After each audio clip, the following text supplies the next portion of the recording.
Okay. On behalf of the Applied Linguistics Research Lab, I would like to welcome all of you for joining us in the eye tracking webinar. Before we start, I would like to remind you of a couple of highlights. First and foremost, in terms of questions and answer session, it would be at the end of the talk. So please leave your questions in Q&A section. A raffle of Jariya vouchers will be held for our lab volunteers at the end of our session. Also, I will share a link of attendance. Please fill it out to receive your certificate within a week, inshallah. We will start our webinar with Dr. Alia, Vice Dean of College of Humanities and Sciences, the Director of Teaching and Learning Center. Okay, thank you so much, Afra. Dr. Alia, the floor is yours. Okay, thank you. Assalamu alaikum rahmatullahi wa barakatuh, and greetings to all. I am pleased to welcome you to the webinar offered by the Applied Linguistics Research Lab here at Prince Sultan University about how to use the eye tracking machine for research.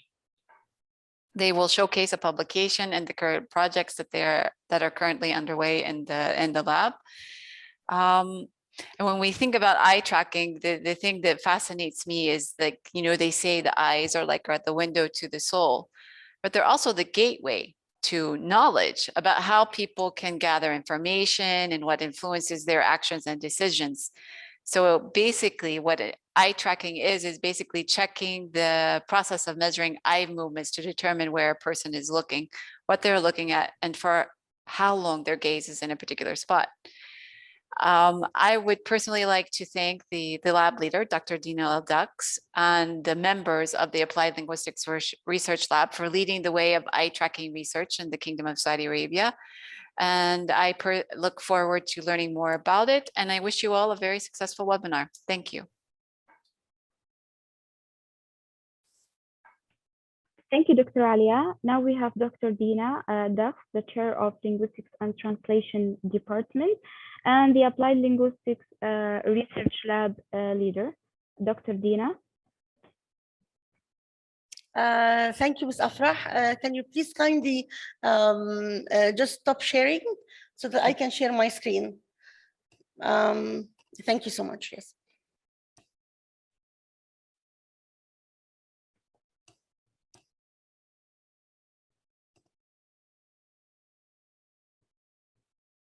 Okay, sorry. Assalamu alaikum, everyone.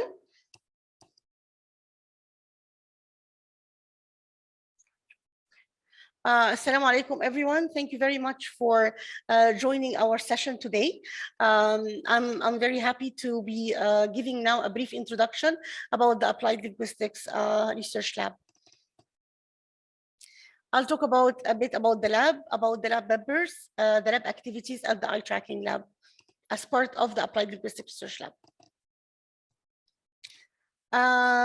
The lab started actually as a research group. It was the Language Learning and Teaching Research Group, and it started in January 2018.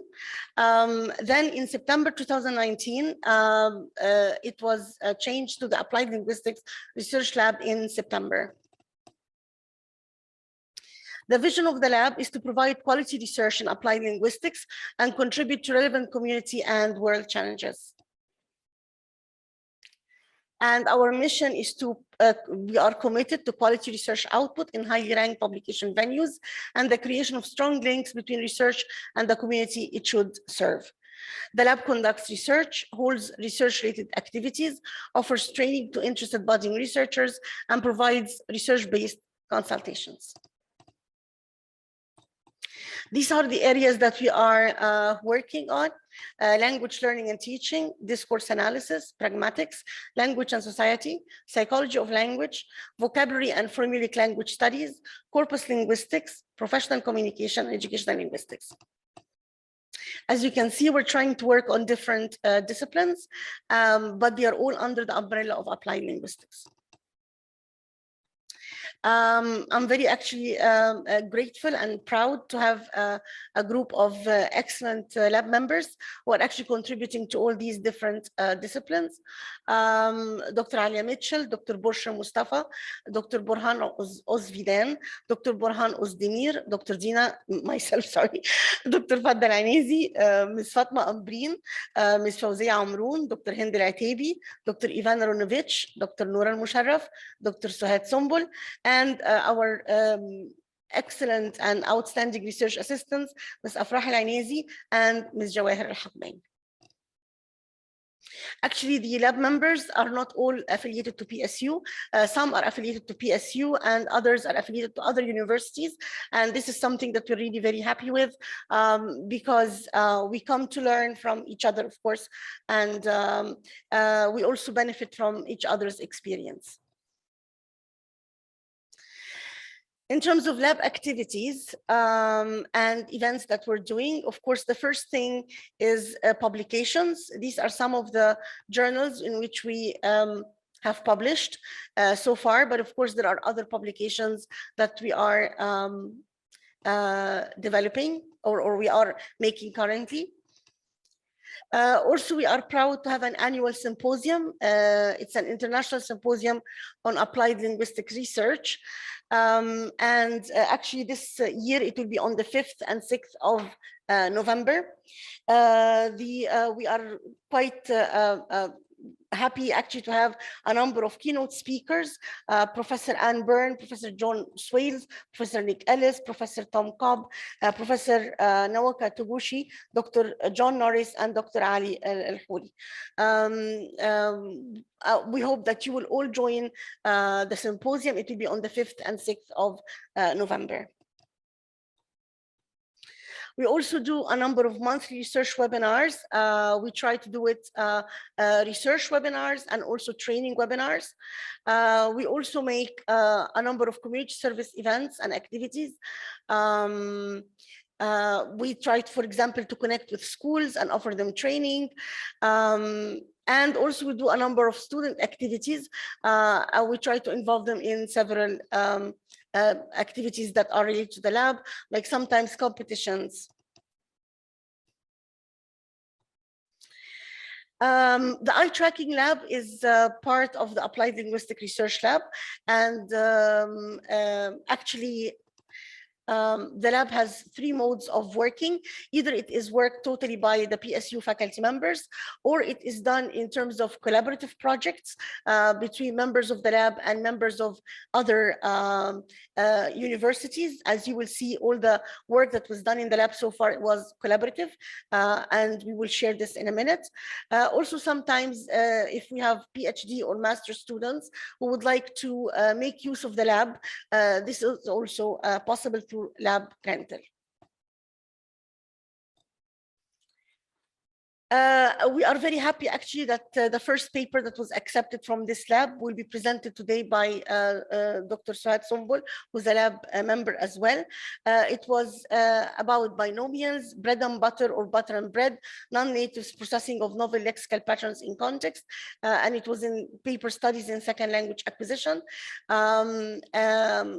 Of course, Dr. Suhaid will be giving us an idea about what happened in this paper. I would also like at the end to encourage you and to visit our website.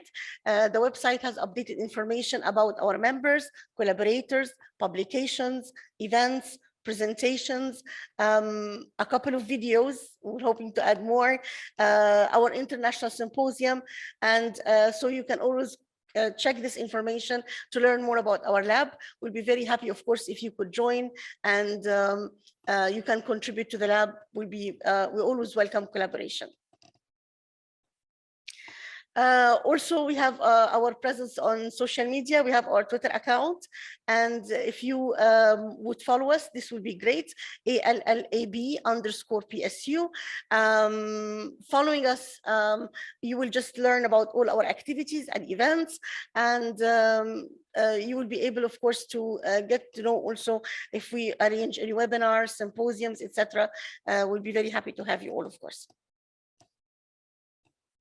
And I would like to acknowledge that, of course, the special thanks to the Prince Sultan University for its continued and unparalleled support to the lab.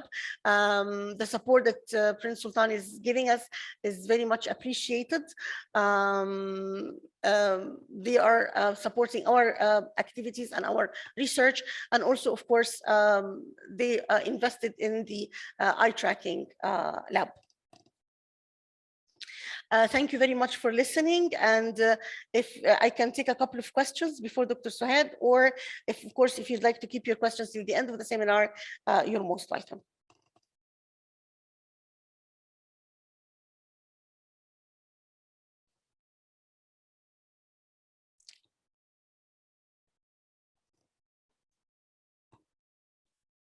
Okay.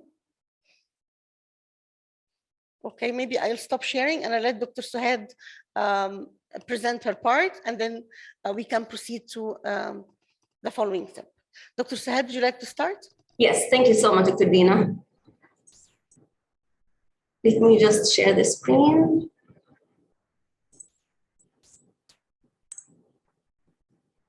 Is it clear now?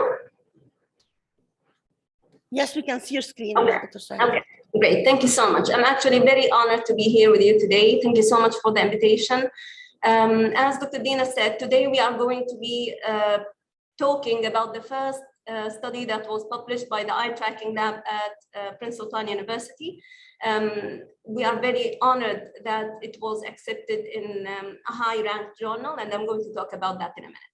So as you can see, this research was about the processing of binomials, bread and butter versus butter and bread. The study is actually collaborative work between 4 different researchers. So of course, Dr. Dina Dakhs, who's the leader of the ALLAB at Prince Sultan University. Myself, I am an assistant professor at Qura University, and Kathy Conklin and Gareth Carroll from the UK.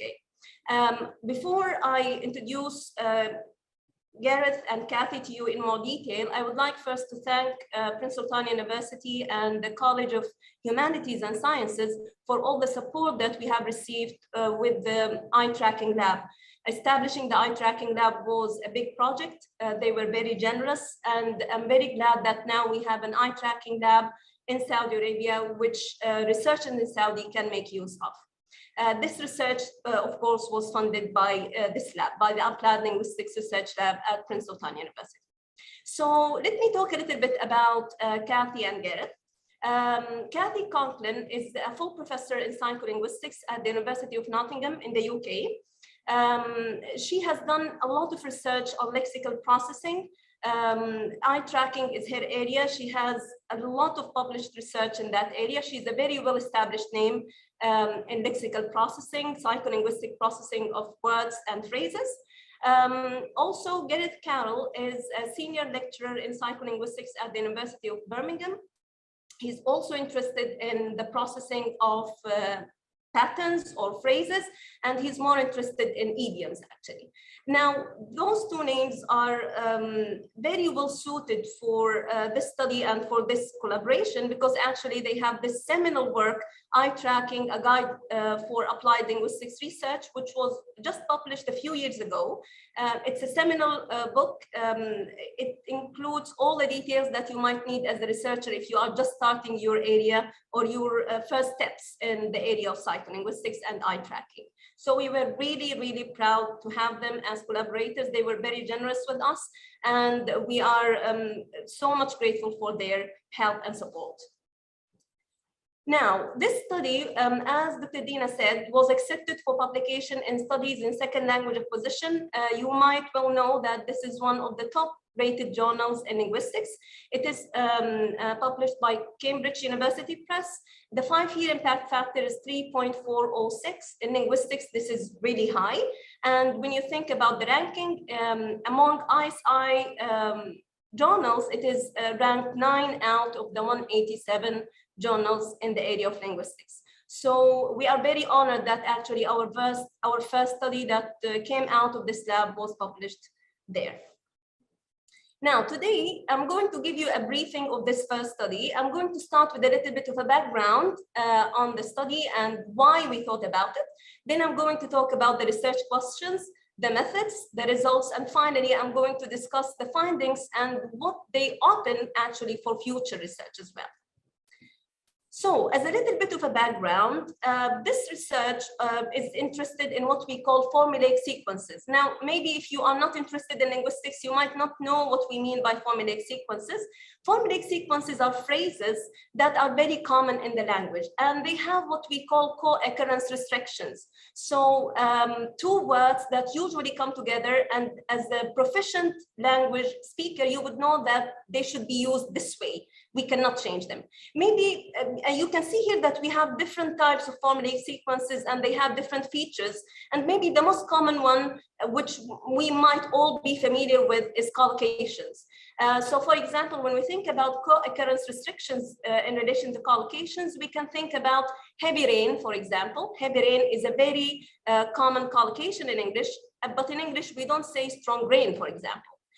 Also, if you think about coffee, we say strong coffee, but we don't say powerful coffee. So this is what we mean by co-occurrence restrictions. Now, the present study, the study that I'm going to talk about today, is not really interested in collocations. It is interested in another type of formulaic sequences, which is binomials. Let me introduce binomials. What does that mean? So binomials, and here is one example, black and white, or as you have seen in the title, bread and butter. What do we mean by binomials? Binomials are phrases, again, they have two main components with and in the middle. The two components are usually of the same part of speech, and we call them formulaic sequences because, again, they have co-occurrence restrictions. So as a proficient language speaker, you would, if you see black, you would expect that the next word will be white. So black and white is a very common formulaic sequence in the language. But what is really interesting about binomials and what makes us really interested in this area is that binomials have another important feature, which is order restrictions. So as a proficient language user, you would know that black and white is a common phrase. We use it this way in this order, black and then white. But white and black, although the meaning is obvious, it's not very common. So if you see white first and then you see black, you will feel that there is something wrong. There is something weird with the language that is being used. And this is why binomials are different from other types of formulaic sequences like collocations. Now, this is a very interesting area of research, and there hasn't been a lot of research on the processing of binomials by natives and non-natives. Maybe in the past few years, we started having some research in this area. One very interesting study was conducted actually by Kathy and Gareth, our two co-authors, in 2021. It was published in Applied Linguistics. This study was conducted with native speakers of English, and it was an eye tracking study. So what they did, if you look here, they have two different types of items. Black and white, which is a very common binomial in the language. As I said, as a proficient speaker, you would know that this is common. And backs and quotes, which are actually novel or invented binomials. They don't exist in English. Backs are not used with quotes in this way. So we have what we call existing binomials, and we have also what we call invented binomials. Now, for each one of them, we have the reversed order. So black and white is common, but white and black is not common. For the novel binomials, they decided to make backs and quotes as the forward form, and then they reversed the form to make it quotes and backs. So what they actually were looking for, they were looking for how native speakers process those binomials, whether existing or novel, as they are reading a passage naturally. So their native speakers, they were presented with passages or stories. In these passages, some of those, or actually a number of those items were included. So black and white in the forward form was presented once, and then we had the opposite order. And this was intended to see if native speakers really process black and white faster. Do they have this feeling that black and white is common, but white and black is not common? And of course, we expect the answer to be yes. Now, the second step is that they wanted to see, as a native speaker, if I present you with an invented binomial, how many times do you have to see this phrase in order to establish this sensitivity or speed of processing? So they presented the invented binomials in the forward form, once, twice, 3 times, 4 times, and 5 times, and then they presented the opposite order. They wanted to see, as a native speaker, when you see the forward form 4, 3, 2 times, do you process them faster than the reversed order or not? Now, what they found was really interesting. So as expected, for the existing binomials, the effect was there, of course. So native speakers would read black and white faster than white and black because there is this sense of sensitivity or predictability. Now, when it comes to novel binomials, they found, interestingly, that native speakers, they start developing this native-like processing or native-like sensitivity only after 4 and 5 exposures. They start reading backs and quotes faster than quotes and backs. Now, this is a very interesting result. It hasn't been done before, but the thing is, this study didn't look at non-natives. As second language researchers who are interested in second language, we would really like to know, can we see this pattern with non-natives as well? Or is it the case that native speakers can establish this sensitivity quickly, but maybe for the non-natives, it takes more time or maybe more occurrences?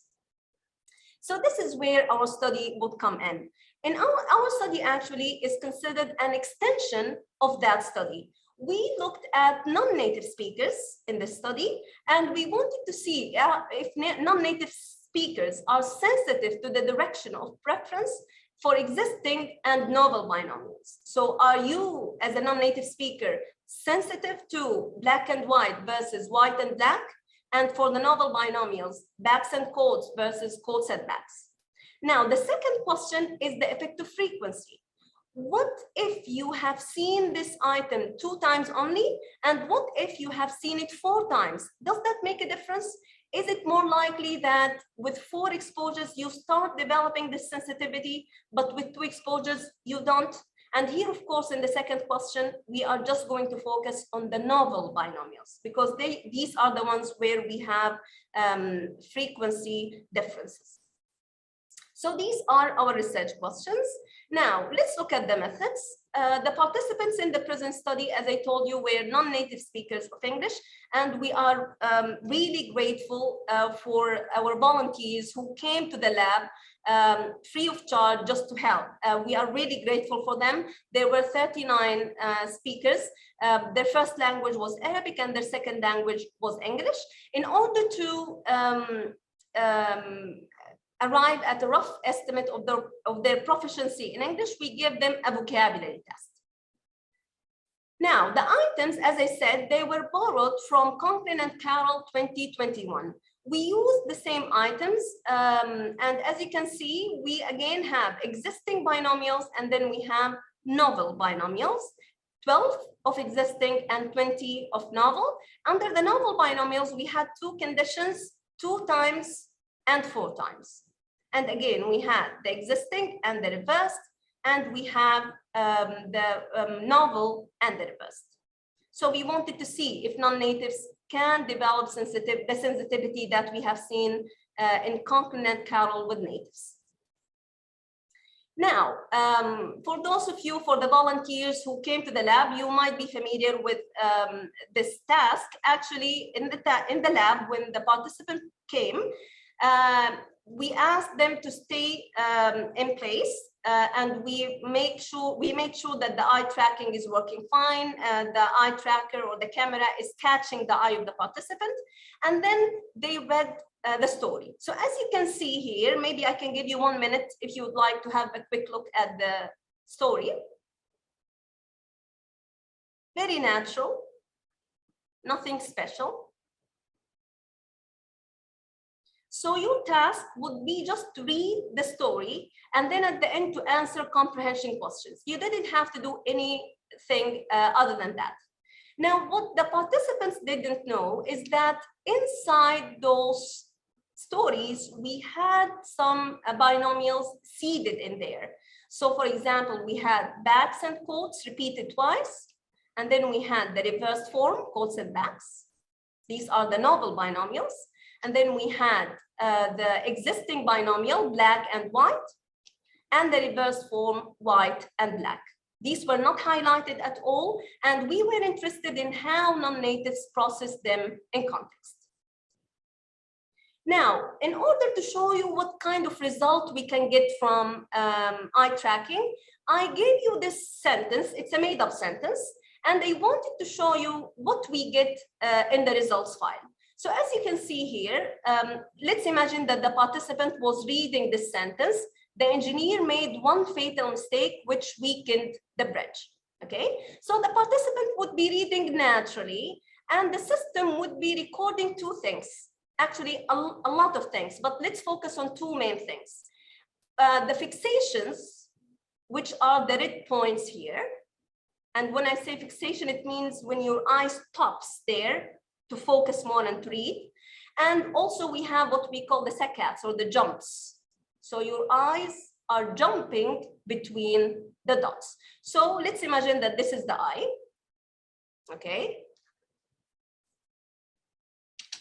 Okay, so your eye is moving, jumping, and then fixating. So the system would give us all of those details in numbers, the length of the duration, and so on.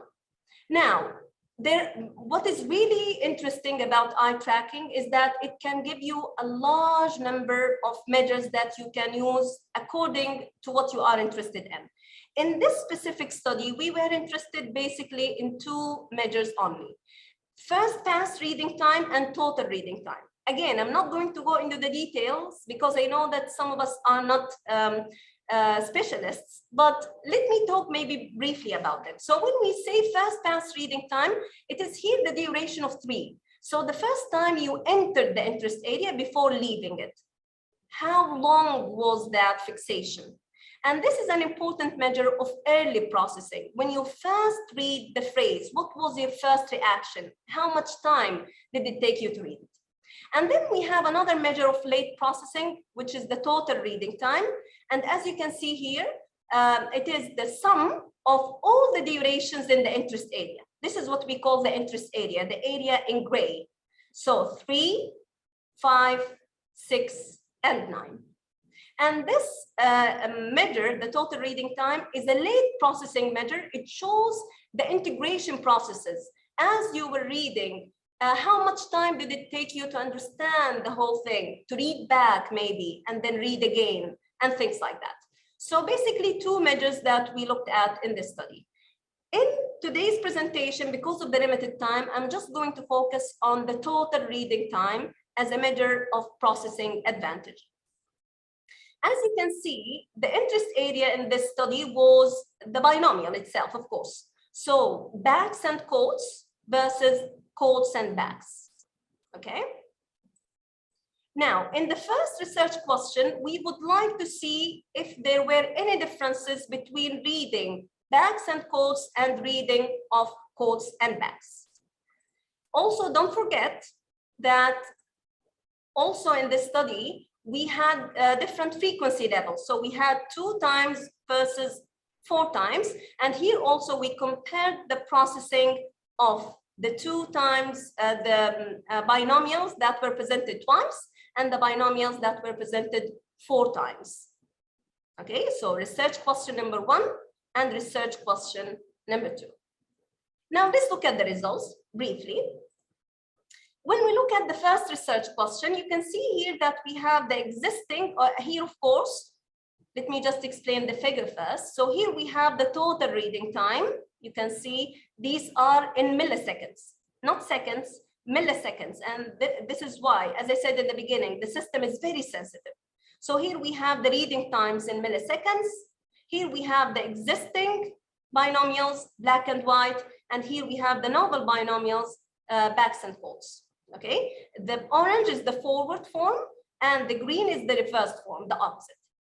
Now, it's really interesting to see that unlike natives in the original study, in this study, we didn't find any significant differences between the forward form and the reversed form in the existing binomial. And this means that maybe our non-native speakers were not, didn't really develop this sensitivity for existing binomials.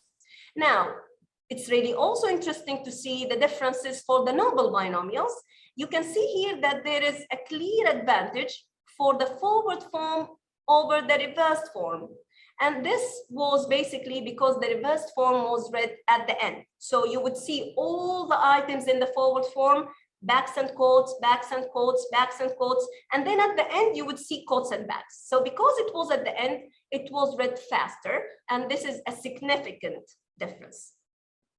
Now let's look at the more important part of the study, the second research question, which only focuses on the novel binomials under the 2 repetition condition and the 4 repetition condition.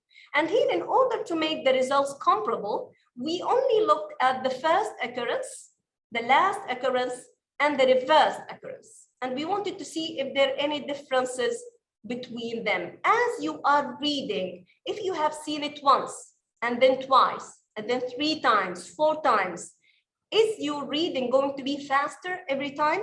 And what will happen at the end when we present you with the reversed form? So again, here we have the reading times, first, last, and reversed. And you can see here that for both types of items, we have a clear trend from first to last to reversed. It seems that there is a decrease in reading time. And when we say decrease in reading time, it means a processing advantage is starting to be developed. And actually, the statistical analysis showed that this effect was significant. So as a non-native speaker, when you read it for the first time, it takes time. The second time, you read it faster. And more interestingly, when you look at the reversed form, you read it even faster. And this says something very important about how non-natives process those binomials. Let's discuss the findings in relation to the findings of Conklin and Carroll. So just to reiterate what I said in the beginning, Conklin and Carroll looked at native speakers. They had existing binomials and novel or invented binomials. And they found that for the novel binomials, the non-native speakers, the native speakers established a processing advantage after 4 and 5 occurrences. So backs and quotes were read faster than quotes and backs. Now, in our study, the picture is totally different. As for the existing binomials, our study showed that there is no effect. And this shows, as I said, that maybe the non-native speakers find it difficult to, if you want to read or to differentiate between the forward form and the reversed form. So for them, black, if you say black and white, or if you say white and black, it's not a big deal. There isn't much of a difference between them. Now, if you look at the novel binomials, as I said, in the present study, we only focused on 2 frequency levels, 2 versus 4. We would expect if non-native speakers would follow natives, the advantage should be here, similar to natives. But actually, the direction was in the opposite way. Non-native speakers, as they were reading, they showed a processing advantage for quotes and backs, which was presented at the end. And this would mean that for the non-natives, they don't really care. Call it backs and quotes, call it quotes and backs. They don't really see this difference between them. They don't develop this sensitivity even after 4 exposures. Very different from the native speakers we have seen in the original study. Okay, so in conclusion, in the original study, Conklin and Carroll, for the native speakers, they developed sensitivity toward order restrictions after 4 exposures. But the non-natives in the present study, actually, they didn't show any advantage. The advantage was for the reversed form, and they considered it just another occurrence, regardless of the restrictions in word order. This kind of result hasn't been established before, so I would consider it novel, but there are so many areas that are still open for future research. And at the ALLAB, as Dr. Dina is going to talk to describe in a minute, we are going to do more research in this area. So for example, what would happen if you increase the frequency? If you make it 6, 7, 8, or 9, can we see any effect for the non-natives or not? Number 2, what would happen if those binomials were existing in Arabic, the first language of the speakers, or non-existing in Arabic, the first language of the speakers? Does it really make a difference? Again, this research hasn't been done before. So this is only the beginning. We promise you that at the ALLAB, we are going to do more research in this area. Just stay tuned, and you will see more results soon, hopefully. Thank you so much. Thank you for the invitation, and thank you for listening. Here are our emails in case you have any question. And here is the ALLAB Twitter account. Please follow us if you would like to hear more updates about our publications. Thank you so much. Suhaid, would you like that we allow a few questions, or would you like that we allow questions after I present my part as well? It's up to you. I'm open to both options. Okay, let me present my part if you don't mind, so that we have questions all in one go before the last part of the session. Okay, thank you. Thank you so much. Thank you once more for being here, and thank you, Suhaid, for presenting the paper that has just been accepted for publication for the eye tracking lab. What I'm doing, my part, is to talk about the completed projects that have already been completed at the lab, and also some future perspective. So I will talk about one completed project, the second completed project, and also some ongoing and future projects. And what I'm trying to do is actually, because I know that a lot of our audience today are our volunteers, so I will try to speak again in the language that not very specialized language, just like Suhaid said, but I'll try to talk about just the idea of the project for everybody, not only those who are specialized in linguistics. The first study that has already been completed and has already been submitted to a journal, and we're waiting, of course, for feedback, is called an eye tracking study on the processing of second language collocations, the effect of congruency, proficiency, and transparency. And just like the first study, it was again a collaborative work between people from different universities. I'm very happy that this project, I did it with Dr. Suhaid again, and also Dr. Ahmed from Prince Sattam bin Abdulaziz University. And as you can see, the study is about an eye tracking study on the processing of second language collocations. So collocations here is a key word. And then the effect of congruency, proficiency, and transparency. So what I decided to do is just to share with you, whoever is not in linguistics, what are collocations, and what is congruency, and what is proficiency, and what is transparency, and then why is this study important? Why are we doing it in the first place? And then, because of course, our dear volunteers are joining us, I want them to know what is it that they were reading in the eye tracking lab? What is it that they read, and why did we expose them to this kind of reading? Collocations are frequently co-occurring words that have more than random frequency. They come together a lot. So for example, save time, find a replacement, making progress. These verb nouns, I mean, I'm sure that you find that they come a lot together. So we call them collocations. Natural disaster, nasty habit, active ingredient, again, words that frequently co-occur together. So we call them collocations because they come together a lot. Collocations, again, is actually part of what Suhaid has just been talking about, which is formulaic sequences. And formulaic sequences come in so many different ways. They are simply words that come together a lot. They occur together a lot in the language that, as I said, more than random frequency, like they occur so much. It's not like yellow shirt, for example, which is not frequently co-occurring, but these words like high hopes, he finds money doesn't grow on trees. To cut a long story short, give up, look forward to give an example. The point is that I'm sure you see that these are expressions or these are words that occur a lot in the language, and they are very, they occur more than random, as I said, occurrence. We are focusing here on this study on only collocations, which is usually 2 or 3 words that come together, just like here, as I said, like verb save time, find a replacement, making progress, or now or adjective noun like natural disaster, nasty habit, and active ingredient. So why is this important? Why are we studying this? Well, number one, because formulaic sequences, including collocations, are highly frequent in the language. Actually, some scholars say that collocations constitute almost 70 or 75% of how much of the language that we use every day.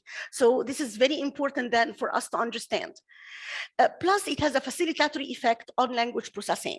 What that means is that when I read or when I speak, the processing of the language, or how fast I will be speaking or how fast I will be reading, if I really know collocations quite well, then I'll be reading very, very easily.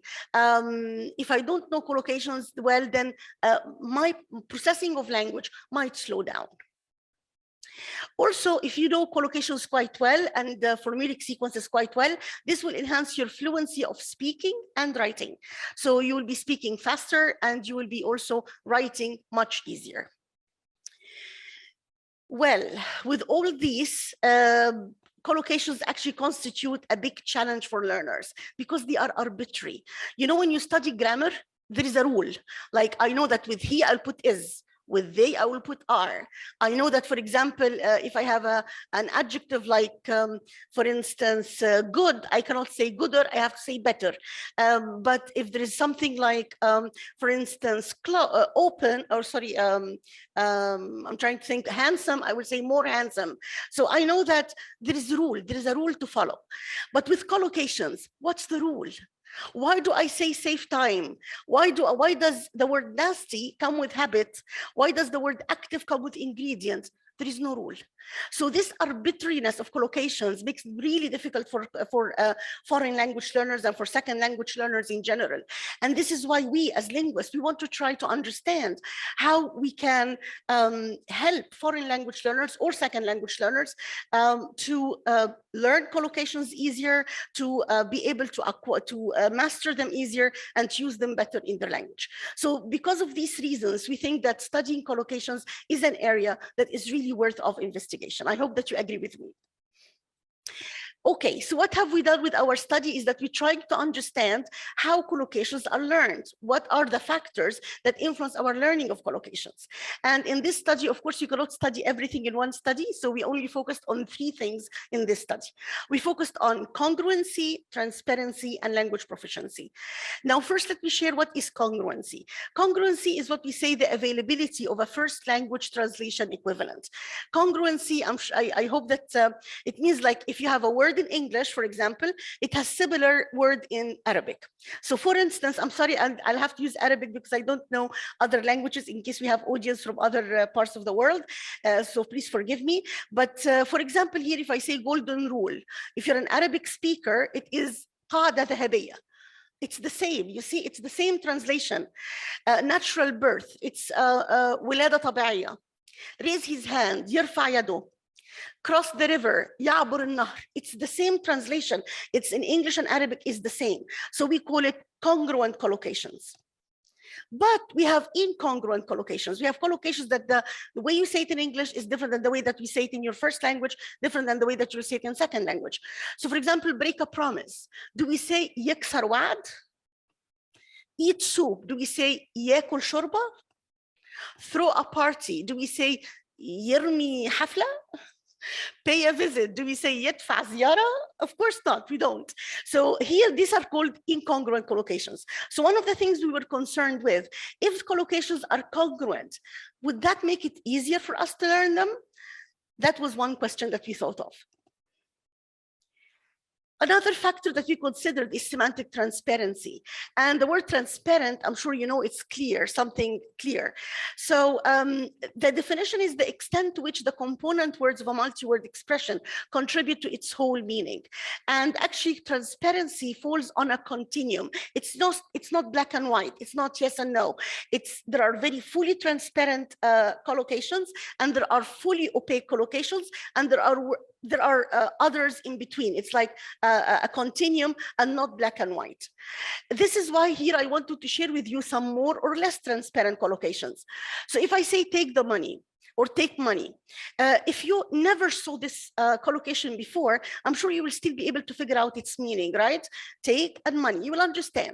But if I say take sides, if somebody never saw this expression before, would they really be able to figure it out on their own? Maybe based on context, but definitely it's not as transparent as take the money. Money again, I'm sorry, pay money and pay a visit. If I say pay money, I'm sure that people can figure this out. Even if they have never heard that before, if they understand pay alone, if they understand money alone, they can understand it. But pay a visit, a bit of a question mark, right? I don't think that people will figure it out may not figure it out on their own. And at the same time, people may not predict it. Like I may not really predict, if I'm a language learner, I may not really predict that a visit comes with it pay, right? Maybe as an Arabic speaker, I will say make a visit, right? But it will never cross my mind that I say pay a visit. This is why it is less transparent. Same thing, strong man, strong tea. Now, strong man, even if I never said that before, if I understand strong alone, man alone, I'll figure it out.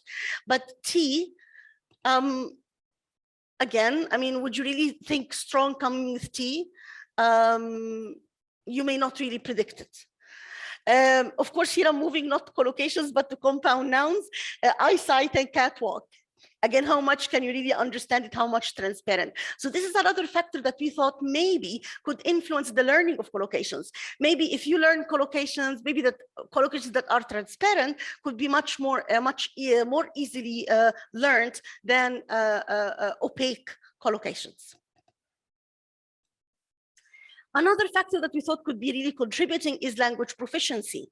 And of course, proficiency, we know it in different terms. Some people define it as beginners, elementary, intermediate, upper intermediate, and advanced. Some people define it according to the common European framework, A1, A2, B1, B2, C1, C2. Some people take it as on IELTS, for example, across different bands, like 0, 1, 2, 3, 4, etc. People take proficiency in different ways. But at the end, you have this idea of how proficient are you in the language? And the question is, if your proficiency increases, does your command of collocations increase as well or not? So these were our 3 research questions. We wanted to understand how we learn collocations, but we wanted to understand the effect of congruency. Would that make a difference if the collocations are congruent or incongruent? We also wanted to understand whether second language proficiency will affect the congruency effects. We also wanted to understand if semantic transparency would affect the congruency effect. And the interesting part here is that we studied all this in a natural context, and this is what the eye tracker provides, is that you don't have paper tests, or you don't have an unnatural kind of testing, but you have the participants sit and read in a natural context, just like what happens in real life.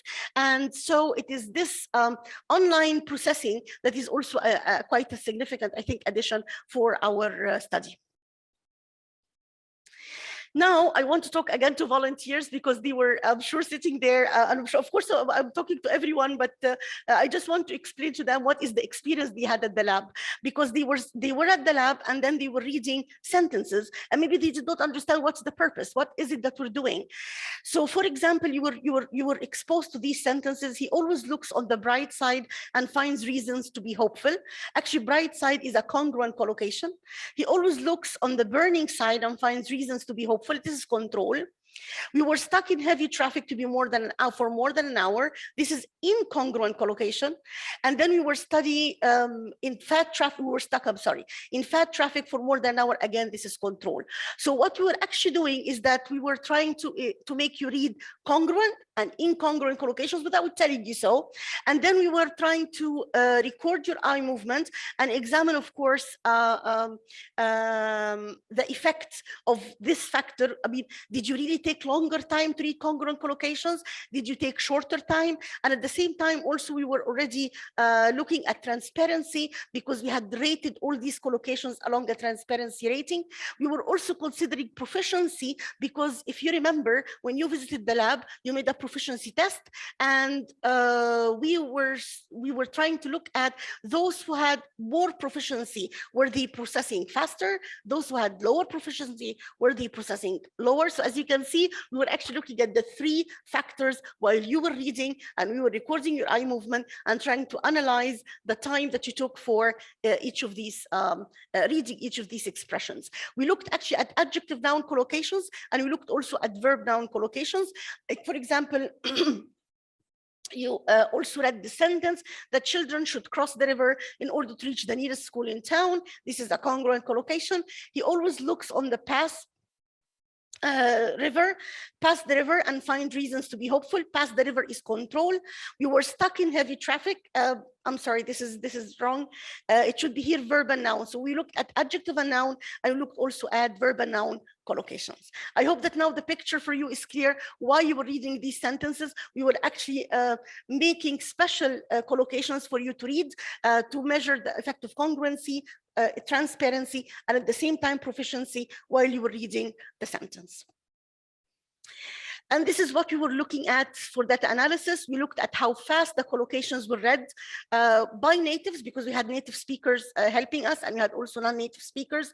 And we were looking at the total reading time, how much time you took to read this collocation, cross the river. Did you take longer time? And of course, longer time means that it's more challenging for you. And if you read it faster, it means it's easier for you. And we're also looking at the first pass reading time, which is the time it takes you to look at the collocation before you leave it right or left. I'm not going to go for the results or for the conclusion for two reasons. Number one, time limitation, and number two, because actually we have already submitted this study for review, and we're waiting. As you know, of course, the reviewers' input may actually make us change part of the analysis or part of the results and the conclusion. So I'd rather that we share the whole study after, inshallah, it is accepted. I think this will make it more reliable for everybody. Another study, so our first study, as you can see, was in the area of collocations. The second study that we did, and we already finished and also submitted for a journal, was about emotion words. So we talked about how do foreign language learners process second language emotion words in silent reading, an eye tracking study. Again, I'm very happy that I was collaborating with Dr. Suhaid, who is actually a main somebody who's really had a lot to contribute in our lab. And also we were collaborating with Professor Janet Al-Tariba at the University of Albany, State University of New York. And of course, Professor Janet was a consultant, just like Professor Cassie and Dr. Garis. They helped us a lot because, of course, this is their area. At the same time, Professor Janet is quite a big figure in emotion and the processing of emotion language. So she was also supporting us in this regard. Now, again, I want to talk to those who kindly visited our lab and supported us. Why is it that we're studying this? What is it? Why is it important? So there is research that says several studies have reported that emotion words are processed with greater ease than neutral words in first language and second language word recognition. And I'm highlighting here emotion words just to make sure that we see the difference between emotion words and neutral words. So emotion words, for example, we have positive emotion words like joy, kindness, optimism, delight. We have negative emotion words like angry, furious, glad, and scared. But we also have neutral words like privacy, appliance, basket, and circle. As you can see, neutral words, they don't have any emotions. There are lots of studies that have shown that emotion words are processed with greater ease. Greater ease here means faster, okay, faster. We process faster than neutral words. They have a processing advantage. And this was proven in first language and in second language word recognition. And when we say word recognition, it means when we read individual words. Now, we wanted to move to, before I say that what we did in our study, I just want to ask this question: why is it important that we study how emotion words are processed? One thing is what we call the emotionality advantage of the native language. I'm sure this is something that we all experience. Don't we all feel that when you want to express your emotions, you would switch to your first language, and you would feel that you really express what you want to say in your first language more? Well, this is a well-documented phenomenon, that you have this emotionality advantage of the native language. And here I'm quoting a figure in the field called Caldwell Harris. Understanding first language, second language emotionality effect is important for bilinguals who may wonder why these effects exist, or may wonder why these effects don't exist for them. Emotionality effects are relevant for monolingual speakers as well, whenever they interact with bilinguals who are using the language that for them is later learned or less proficient. And finally, they are important because they challenge us to confirm, refute, or extend theories about the relationship between language and emotion. Why else do we need to study language and emotion? Because there is an effect of emotion content on language processing. I mean, if I'm speaking and the narrative, for example, or what I'm saying is full of emotions, would this affect the way that language is processed? This is a very important question. Also, our mental dictionary, I mean, the dictionary that we have in our mind and from which we are getting all these words that we're using and expressions, does maybe language proficiency. So many people said that language proficiency affects the organization of our mental lexicon. People said morphology or word structure. What about emotions? Does it really affect how our mind, how our mental dictionary works, and how we retrieve words from our mental dictionary? And also language pedagogy. If you're a teacher, also there could be good implications from this kind of research, because how is it that we can teach emotion words? Should we teach them differently than neutral words, than abstract words, than concrete words? I mean, there is also some implication for vocabulary teaching here. I hope I've convinced you that this is an area that is worth investigation. So what were our research questions? If you remember, we said here that there was a lot of studies that proved that emotion words were processed with greater ease than neutral words in first language and second language word recognition. Now we have moved with our study not from word recognition, but we started to go to silent reading, which is the natural reading most of us do, right? I mean, we sit and we have a book in our hands and just read. So this is one, again, of the advantages of having an eye tracker, because it allows you to measure such effects in natural context, in real context. People in real life read naturally. They don't keep saying yes or no, or such kind of judgment tasks. A few studies have confirmed this advantage in first language silent reading. Some studies have already said that yes, emotion words are having a processing advantage in first language silent reading. However, there is a paucity of research on the processing of emotion words in second language silent reading. And this is why we did it with, our study was about EFL learners. We had two questions. Is there an advantage for positive emotion words when compared to neutral words? And is there an advantage for negative emotion words when compared to neutral words? And it was an extension of a study that was done by Knickerbocker, Johnson, and Altariba. Their study was about monolinguals, but we extended to foreign language learners. So this is why when you came to our lab and you were reading these sentences, there was a reason why you were reading these sentences. Because here, for example, if I look at the word coast, it is a neutral word, while the word heaven is a positive emotion word. When you looked at the word concentrate, it's a neutral word, while you look at the word heal, is a positive emotion word. So this is why we were asking you to read these sentences in order, again, to see how your eye will move with the word coast or with the word heaven. Would you read one word faster than the other word, etc. Also, we're looking at negative words versus neutral words. So were you taking more time to read poverty, for example, which is negative emotion word, than detail, which is neutral? Or would you take more time to read killer word, which is a negative word, more than poster? Again, we were looking into how these emotion words were processed. This time we looked at 13 measures, actually, early measures, late measures, different kinds of measures. We don't have to go through all this in detail, but we were looking at these 13 different measures, and we're trying to see how, again, people were, how long they were taking to read the word, how long, whether they were skipping the word faster or not, well, what is the total, what kind of regressions they were making with their eye move forward, does their eye come back, and how many times does it come back? Because if your eye comes back, it means, of course, that there was some kind of difficulty in comprehension, right? I mean, if I'm reading, my eye moves forward. I don't fixate except if I have some kind of difficulty, or I don't go back and regress to read again, except, again, there is a reason why I'm doing this. So we were looking at all these measures, and again, we're trying to see in second language, where we have language probably is more distant for foreign language learners than native speakers. Were we still reading emotion words, whether positive or negative, with a processing advantage than neutral words, or no? Because we are, I mean, the participants we had are foreign language learners, then they will not show this advantage, because emotion generally is more distant for them, and they learned it at a later stage. Again, I will not share the results and the conclusion. Hopefully we'll have another webinar once the papers are published and we share them with you, because I think, again, reviewers might give us input that may make us make some changes to the paper. These are two projects that were completed, and we've already submitted them for publication, but we also have some ongoing projects and also future plans. Our ongoing projects and future plans are mainly in the area of vocabulary studies, whether binomials, collocations, and other things. Also emotion studies, we want to work again on emotion. Assessment studies, actually there is a study on assessment now about how native and non-native speakers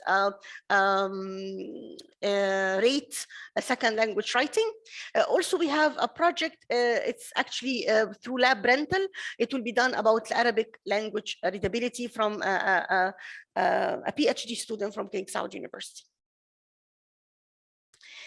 With that, I would like to thank you again for listening to our brief report about what the lab has done so far, whether the paper that has been accepted for publication, or whether the projects that are ongoing or in the future.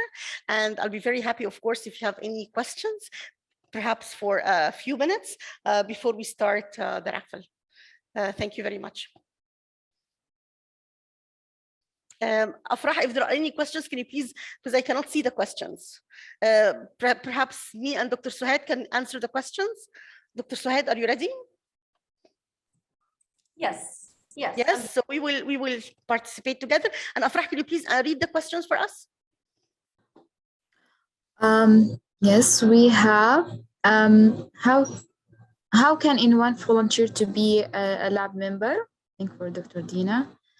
Actually, thank you for the question. We actually every year we consider having new members in the lab. One of the things that you can, if you're interested in joining the lab, is to just submit a brief proposal about a project that you'd like to work on, and we can collaborate on this project. And from collaboration, of course, you can start getting more familiar with the lab, and then you can start maybe in the annual evaluation that we do for the lab, you can start joining the lab for the following year. Okay.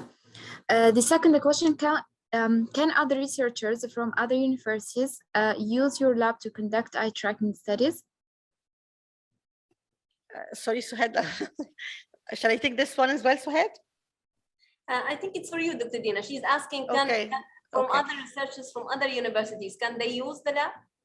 Actually, we have, as I shared earlier, we have 3 ways of using the lab. Let me go back to the slide.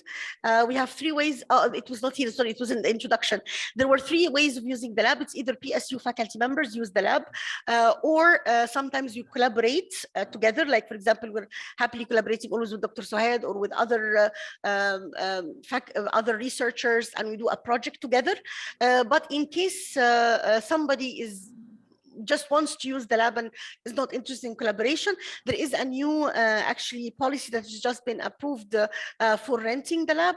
So yes, you can actually use our the facility, but of course there are certain conditions, and if you're interested, you can always email us, and then we'll share all the conditions with you. The email is there on the screen. Okay. Are there specific structures for collocations, for example, a noun plus verb? So how would you like to take this? Yeah, sure. So yes, actually Dina actually talked about different factors that might affect the processing of collocations, including congruency, transparency, frequency. We didn't talk about it today, but frequency is a very important factor. And another factor that we considered actually in other studies using reaction time, not eye tracking still, is the effect of part of speech.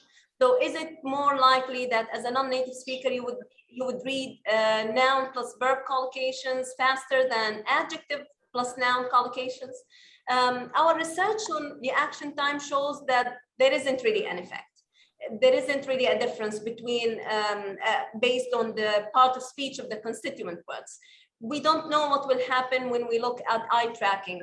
Now, the one thing that is really interesting about eye tracking and collocations is that we don't have many research studies in the area of collocations using eye tracking. There are so many studies using paper and pencil tests. There are so many studies using reaction time measures, a lot of studies, judgmental tasks, but not eye tracking. And this is why we think this is a very interesting area for future research. And we promise that you will see a lot of outcome from our lab in this area. Thank you so much for the question. Okay. We have another question. Would you consider including binomials whose meaning may become obscure for non-native English users if reversed? I mean, may become obscure. I mean, such binomials are safe and sound, fair and secure. It seems that if you reverse the order of words in such binomials, the readers might have to spend more time understanding such sequences. Due to multiple meanings, these words get in context. That's correct. Yeah, allow me, Tina? Yeah, please go ahead, Swed. Thank you so much. That's actually a very interesting question. Thank you so much. As I said, today when we're presenting the studies, we didn't go into a lot of detail because, as Dina said, most of the audience are volunteers and we didn't want to overcomplicate things for them. But yes, actually, this is a very important factor. And in this study, the study that was accepted for publication in Studies in Second Language Acquisition, we didn't consider transparency of binomials. All of the binomials that we used were transparent. Just as you have seen, bread and butter, black and white, for the invented ones, bags and coats. So none of them were opaque. I totally agree with you that if we focus on more opaque items, we might have a totally different result. Because of course, as a non-native speaker, if I'm reading black and white and then you show me white and black, I might not feel that this is really weird. For me, it's fine either way. And especially that in Arabic, we don't have a preference really. So you don't see much of a difference. But if it's opaque, if the meanings of the words are not that transparent, then of course, if you reverse the order, there might be a big disadvantage. So again, we promise we will keep on doing research in this area, and hopefully in one of them, we will consider the effect of transparency. Thank you so much for a very interesting question. Okay, Dr. Barsha Mustafa has a question. Okay, read the question, Afrah. He wants to ask it through mic. Okay, could you write the question, please, Dr. Barsha, because Afrah wouldn't have the advantage of unmuting. Or let me see if I can unmute, just a minute. Let me see if I can unmute.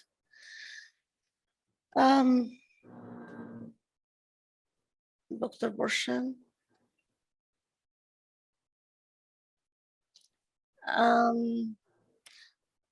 I'm sorry, Dr. Burshan, if you can write the question because I cannot. Oh no, okay, I found. Sorry. Okay, you can talk, please. You can unmute now if you'd like, Dr. Burshan. Hello, can you hear me? Yes, we can. Yes, we can. Yep, thank you. Actually, I managed to write the question. Firstly, thank you for the presentation. It's absolutely fascinating, your research and your discoveries. The question I have, if I understood correctly, is that you observed in your study a preference in the order of novel binomials. For example, coats and bags, there was a preference, or people learned that or become more familiar with that faster than bags and coats. So it seems there's a preference there in the order. My question is, do you have a hypothesis to account for this?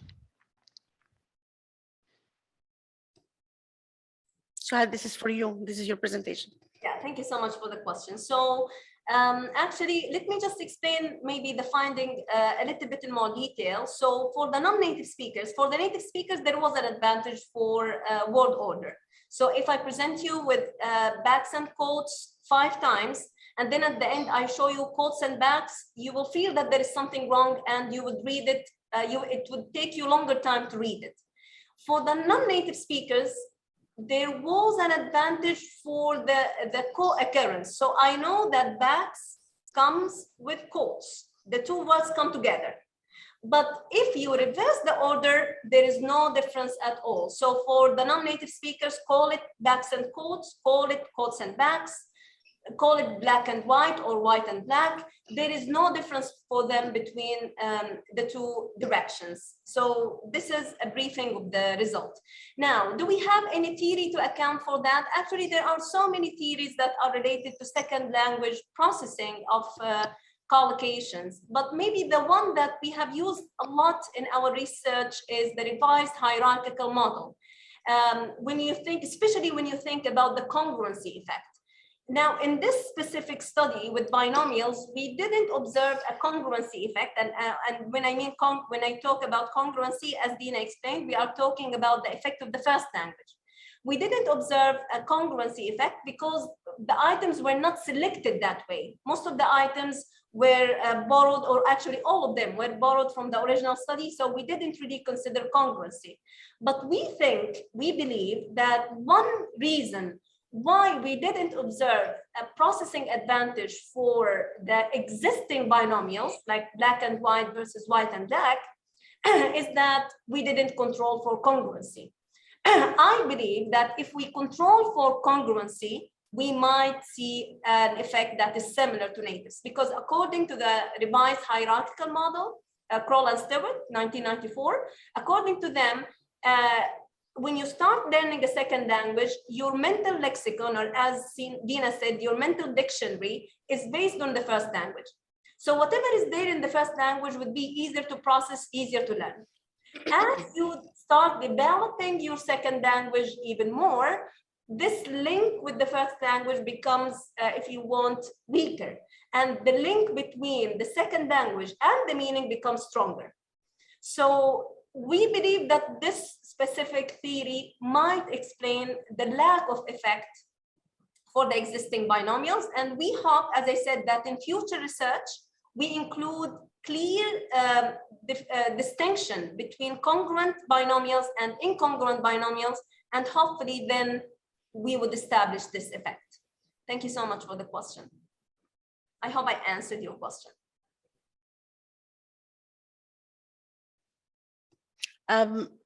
Afrah, we can have time for 2 more questions before the raffle, please. I think we have so many questions actually. So, but we can afford only 2 because of the raffle, right? Okay, Dr. Iman is asking, if I use the laser tracker, do I need assistance regarding decoding the data?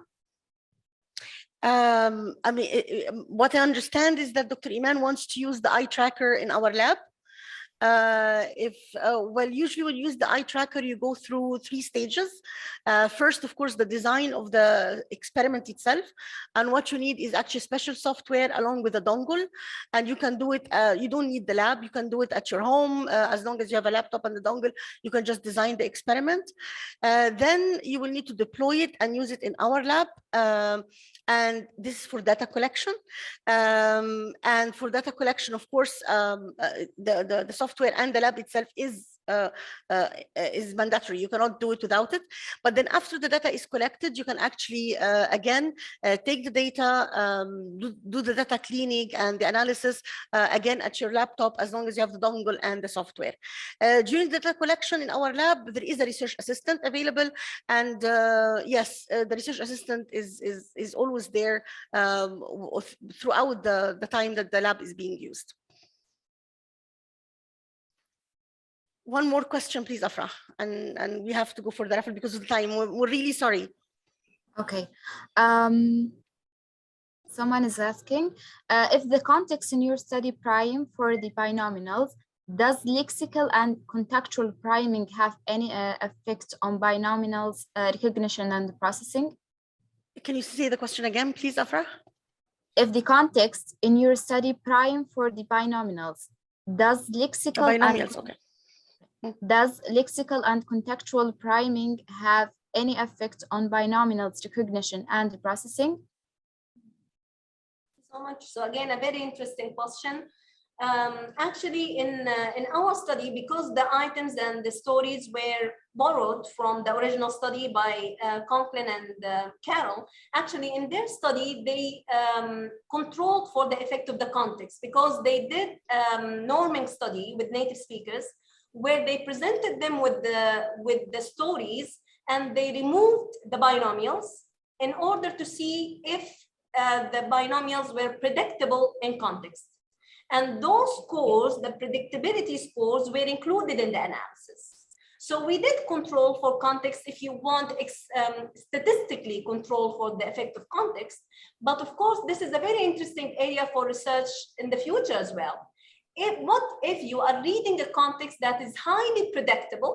Like, for example, if I'm reading a sentence like, I was watching a black and white movie, highly predictable, versus something that is not that predictable, like a black and white shirt, maybe less predictable.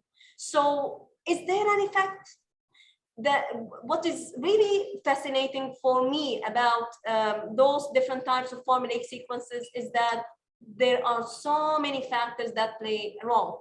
And as Dina said, you cannot control for all of these factors in one study. But what we are trying to do in the lab is that we are trying to take, to do different studies looking at different types of formulaic sequences from different visions, if you like, from different areas, looking at different factors in each study. So we hope that maybe after a few years with doing more research on eye tracking and formulaic sequences, things will start to crystal, if you like. If you allow me, Suhail, to just add something. The question about contextual factors and lexical priming and the effect of context on processing is actually relevant not only for formulaic sequences. Definitely, it was very relevant for our study on binomials, but actually it is relevant for all eye tracking research as long as you're doing, if you notice, for example, in our study about emotions, we were having, again, sentences. If you notice, I was saying that there was research on word recognition at the word level, and some effect was found. But then once you start moving to sentence level and silent reading, the effect might disappear because of the effect of context, because of the effect of predictability. So the idea of how context can influence our processing, and whether if the context is highly constraining or in terms of predictability, or the context is neutral, this might change the results we reach, is relevant for all kinds of studies, I think, as long as there is context. And this is, if we were talking about emotion words now, we were saying that in word recognition, we found some findings, but then the novelty of our study is that we're doing it in natural context with sentences. Definitely, if we don't control for the effect of context, then we're not addressing how language will be, function in real life. So yes, the question is very relevant, not only with binomials, but I think with all eye tracking research, once you start using sentences or once you start using texts, how much context will influence the results. Yes. Thank you very much. I'm sorry, because of the time, we need to stop here. I'm very happy that people are engaged. I'm very happy that people are finding our research meaningful and asking questions. This is a sign of interest. Please, please, please do follow us on Twitter, and please do send us emails if you have any further questions. I'm sure Suhad and I will be very happy to answer them via email. Before we move to the raffle, I really want to thank again on behalf of the lab. First of all, we want to thank the PSU, Prince Sultan University, for making this happen. Suhad always called it a dream come true. And making the lab available. I would like to thank all the volunteers, so many from Prince Sultan University, so many from outside Prince Sultan University, faculty members, students, volunteers who are non-PSUers. Thank you very much. Without you, this wouldn't have happened. So really, we are truly, truly, truly grateful. And the raffle is just a very simple, symbolic gesture of saying thank you. And we hope that you keep following our updates and our news. And as Suhad said, we promise that we'll try to do more research and produce more quality work soon, inshallah.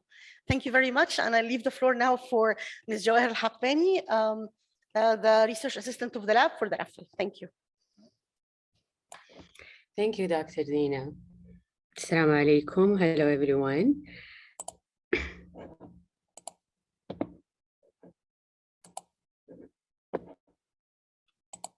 Okay, now we will start. Again, we would like to thank all the winners or the volunteers who participated with us in our projects. Now we will have, inshallah, 20 winners. The winner will receive a Jareer voucher, inshallah, via email. We will send it to him or her. Now we will have the first winner.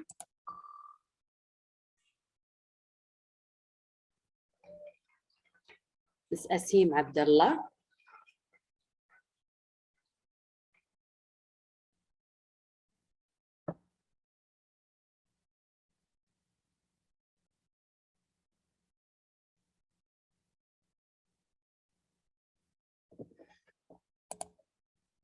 The second winner, Ms. Sara Al-Gahtani. The third winner, Lana Lanizi.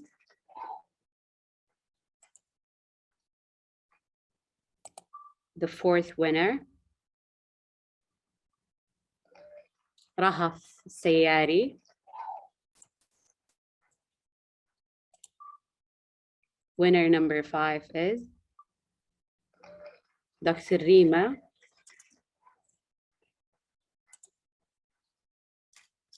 Winner number 6,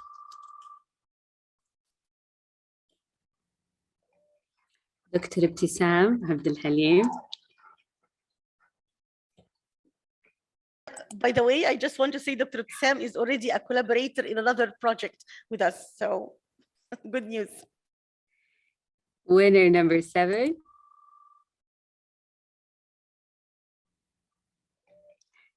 Razan Zghaibi. Winner number 8,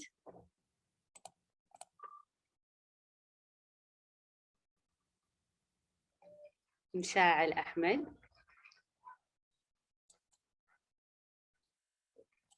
Winner number 9, Dana.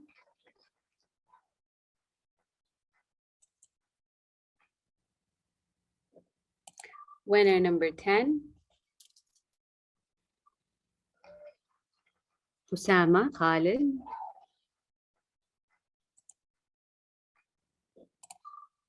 Winner number 11, Ms. Anfal.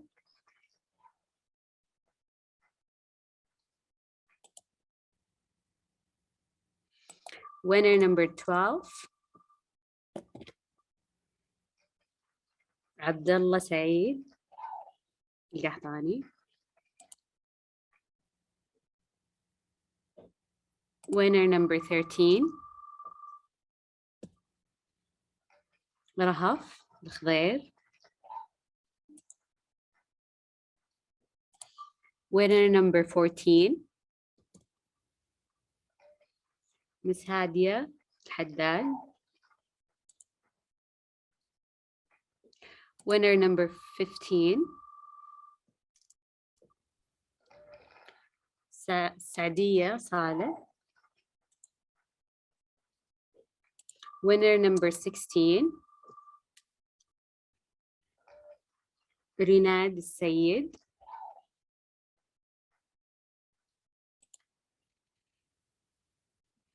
Winner number 17. الجوهرة الجهني. Winner number 18. روان عبد الوهاب.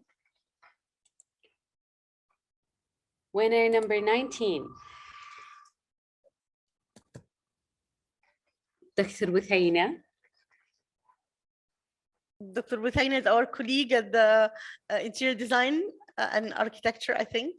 Yeah, Right, she college? yeah. She left, but we will send her her voucher still. The last winner, winner number 20, is Miss Maram Al-Drawi, and she is with us also in the university. Okay, we'd thank again all the volunteers who participated with us, and inshallah, I will send you via email your Jareer voucher, inshallah. And I want to say also that one more thing, if you allow me, Jawahir, Sure. news is that in the future, we will have actually more options for our volunteers. The university has already approved offering payment for our volunteers.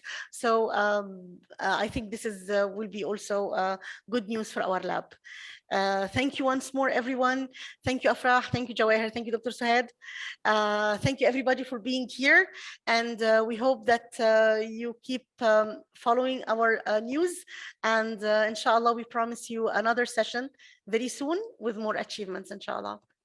Thank you very much.